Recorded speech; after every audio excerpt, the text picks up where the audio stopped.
ಗುಡಿಬಂಡೆ ತಾಲೂಕಿನ ಲಕ್ಷ್ಮೀಸಾಗರ ಗ್ರಾಮ ವರ್ಲಕೊಂಡ ಗ್ರಾಮ ಪಂಚಾಯಿತಿ ವ್ಯಾಪ್ತಿಯಲ್ಲಿ ಸ್ವಚ್ಛತೆ ಕುಂಠಿತವಾಗಿದ್ದು ಸಾಂಕ್ರಾಮಿಕ ರೋಗಗಳು ಹರಡುವ ಭೀತಿ ಎದುರಾಗಿದೆ ಅಂತ ಮಾಜಿ ಸಚಿವರ ಸಂಬಂಧಿ ಸಂತೋಷ್ ಸೌಂದರ್ಯ ಆರೋಪಿಸಿದ್ದಾರೆ.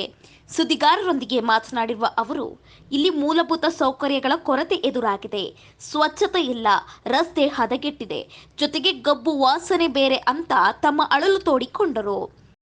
ಏನ್ ಬೇಕಾದ್ರೂ ಅವೆಲ್ಲ ಮಾಡ್ಕೊಂಡು ಹೋಗ್ತಾರೆ. ಚರಂಡಿಗಳು ಅವ್ರವ್ರು ಕುಟುಂಬದ ಅದು ಅವ್ರದ ಬೇರೆಯವ್ರದ್ದು ಏನೂ ಇಲ್ಲ. 15 ವರ್ಷದಿಂದ ಹೇಳಿದ್ದೇನೆ ಚರಂಡಿ ಯಾವಾಗ ಸ್ವಲ್ಪ ಡೀಪ್ ಮಾಡಿ ಹೇಳಿ ಅಂತ.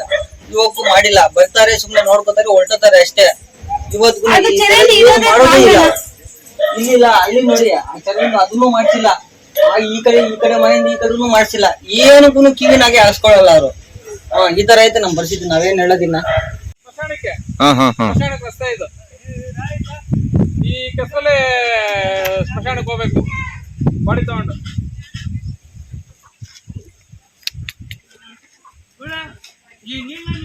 ನೀರೆಲ್ಲ ಕೆರೆಗೆ ಹೋಗುತ್ತಣ. ಕೆರೆಯಲ್ಲಿ ಮಕ್ಕಳು ಆಟ ಆಡಂಗಿಲ್ಲ, ಒಂದು ದನ ಕರು ನೀರ್ ಕುಡಿಯಂಗಿಲ್ಲ, ಏನೂ ಇಲ್ಲ. ಅಟ್ಲೀಸ್ಟ್ ಅದ್ರ ಮೀನ್ ಸಹ ತಿನ್ನಕ್ಕಾಗಲ್ಲ. ಜನ ಹಂಗಾಗ್ಬಿಟ್ಟಾರ ಪರಿಸ್ಥಿತಿ ಇವಾಗ. చూడండి సార్ ఈ సైడ్ పైప్ వేయకూడదు దీంట్లో. ఏమంత అంత పైప్ కొత్తపై చెప్పినామా ఇదేపై నీరు రాకూడదు ఆయన. ಈ ಕೂಡಲೇ ಸಂಬಂಧಪಟ್ಟ ಅಧಿಕಾರಿಗಳು ವರ್ಲಕೊಂಡ ಗ್ರಾಮ ಪಂಚಾಯಿತಿ ವ್ಯಾಪ್ತಿಯಲ್ಲಿ ಇರುವ ಸುಮಾರು 500 ಮನೆಗಳ ಕುಟುಂಬಗಳಿಗೆ ಮೂಲಭೂತ ಸೌಲಭ್ಯ ಕಲ್ಪಿಸಿಕೊಡಬೇಕು ಅಂತ ಆಗ್ರಹಿಸಿದ್ರು. ಲಕ್ಷ್ಮೀಸಾಗರ ಗ್ರಾಮದ ಲಕ್ಷ್ಮೀಸಾಗರ ಅನ್ನೋ ವ್ಯಕ್ತಿ ಲಾ ಮಿನಿಸ್ಟರ್ ಆಗಿದ್ರು ನಮ್ಮ ಲಕ್ಷ್ಮೀಸಾಗರಕ್ಕೆ. ಅವ್ರು ಏನಾಗ್ತಾರೆ ನಿಮ್ಗೆ? ಅವರು ನಮ್ಗೆ ತಾತ ಆಗ್ಬೇಕು. ನಮ್ಮ ಕುಟುಂಬಸ್ಥರಲ್ಲಿ ಒಬ್ಬರು. ಅವರು ಈ ಗ್ರಾಮದಲ್ಲಿ ಈ ಸ್ವಚ್ಛತೆಯನ್ನು ನಮ್ಗೆ ಶಾಶ್ವತವಾಗಿ ಪರಿಹಾರ ಕೊಡ್ಬೇಕಾಗಿ ನಾವು ಕೇಳ್ತೀವಿ. ಹೇಳಿ ಸಾಕಾಗ್ಬಿಟ್ಟಿದೆ. ಇವತ್ತಿಗೂ ಒಂದು ರೋಡೂ ಆಗಿಲ್ಲ, ಒಂದು ಚರಂಡಿನೂ ಆಗಿಲ್ಲ.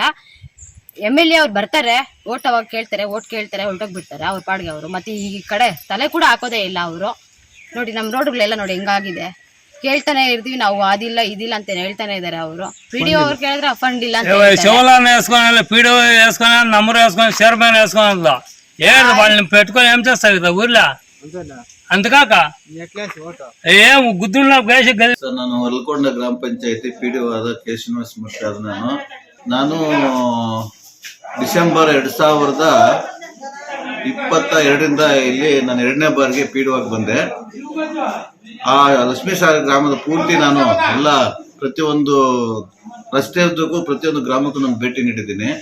ಅಲ್ಲಿ ಈಗಾಗಲೇ ಮೊದಲಿಗೆ ಏನು CC ರಸ್ತೆಗಳು ಮಾಡಿದ್ದಾರಲ್ಲ, ಆಗ ಚರಂಡಿಗೆ ವ್ಯವಸ್ಥೆ ಮಾಡಿರಲಿಲ್ಲ. ಸೀದಾ ಎಷ್ಟು ರಸ್ತೆ ಇದೆಯೋ ಅಷ್ಟು ಕೂಡ ಕೆಲವು ಕಡೆ CC ರಸ್ತೆ ಮಾಡಿಬಿಟ್ಟಿದ್ದಾರೆ.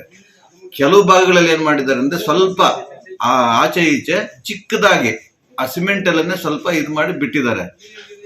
ಕರೆಕ್ಟ್ ಆಗಿ ಚರಂಡಿ ವ್ಯವಸ್ಥೆ ಇದ್ದಿದ್ರೆ ಈ ತರ ಪ್ರಾಬ್ಲಮ್ ಆಗ್ತಾ ಇರಲಿಲ್ಲ. ಇರೋದೇನೋ ನೀವ್ ಹೇಳು ಆರೋಪ ಮಾಡ್ತಾ ಇದ್ದೀರಾ, ಸಾರ್ವಜನಿಕರ ಆರೋಪ ಸರ್. ಸಾರ್ವಜನಿಕರ ಇದು ಏನ್ ಬಂದಿದೆ ದೂರು, ಇದು ಸ್ವಚ್ಛತೆ ಮಾಡೋದಿಲ್ಲ ಅಂತೇಳಿ ನಾವು ಮೊದಲು ಈಗಾಗಲೇ ಒಂದ್ಸಲಿ ಮಾಡಿದ್ವಿ.